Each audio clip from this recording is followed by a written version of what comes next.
Masih ingatkah kamu dengan kejadian yang melanda kota Palu pada Jumat 28 September 2018 silam, pukul 18:02 waktu Indonesia bagian tengah, dengan kekuatan 7,4 skala Richter, dengan pusat di jalur sesar Palu Koro, tepatnya berada di 26 km utara Kabupaten Donggala dan 80 km barat laut kota Palu dengan kedalaman 10 km.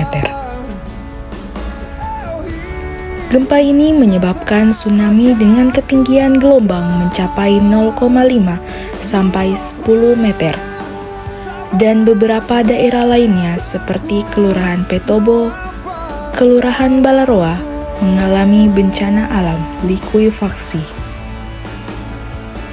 Hal ini menyebabkan kerusakan rumah warga sebanyak 55.102 unit, yang terdiri dari rumah hilang sebanyak 6.504 unit, rumah rusak berat 11.603 unit, rumah rusak sedang sebanyak 15.917 unit, rumah rusak ringan 21.078 unit, dan menewaskan sebanyak 2.608 jiwa.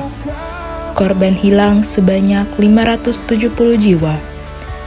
Korban tidak teridentifikasi sebanyak 1.016 jiwa, dengan total keseluruhan korban jiwa sebanyak 4.194 jiwa.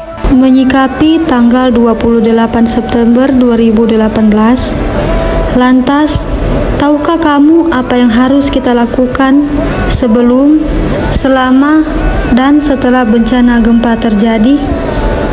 Pertama, siap siaga. Sebelum terjadinya gempa, artinya kita mengantisipasi dan mempersiapkan diri sebelum gempa terjadi.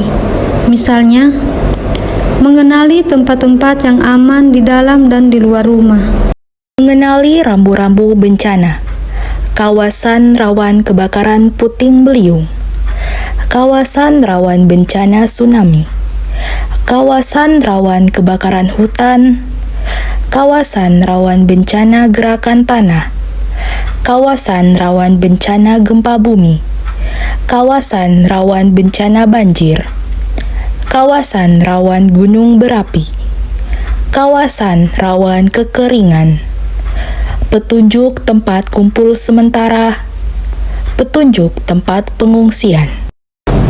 Menyiapkan tas siaga yang terdiri dari air minum, dokumen penting, uang cash, peluit, senter dan baterai, perlengkapan mandi, pakaian, HP atau radio, P3K atau obat-obatan, masker, dan makanan ringan. Memiliki daftar nomor kontak darurat BPBD Kota Palu 117. Kemudian, jika terjadi gempa, apa yang harus kita lakukan? Tetap tenang dan jangan panik, serta ikuti pelaksanaan tanggap darurat menghadapi bencana. Yang pertama, tetap tenang dan jangan panik. Kedua, berlindung di bawah meja. Ketiga, tetap di tempat hingga guncangan berhenti, kemudian berjalan ke tempat yang lebih aman. Keempat, jaga jarak terhadap benda-benda yang berpotensi jatuh. 5. Jaga jarak aman dari jendela. 6. Jangan menggunakan eskalator dan lift saat keluar dari gedung. Keluarlah melalui tangga darurat. 7. Segera menuju ke tempat yang terbuka, jauh dari bangunan gedung atau pepohonan besar. 8. Menuju ke titik berkumpul, tunggu instruksi selanjutnya. Yang kedua, saat bencana. BPBD Kota Palu melakukan koordinasi penyelamatan dan evakuasi korban bencana, menyediakan kebutuhan dasar dan logistik setelah bencana, melakukan identifikasi korban bencana. Dan yang ketiga, setelah bencana. Jika terjadi gempa, begitu banyak bangunan yang rusak. Nah, apa yang harus kita lakukan?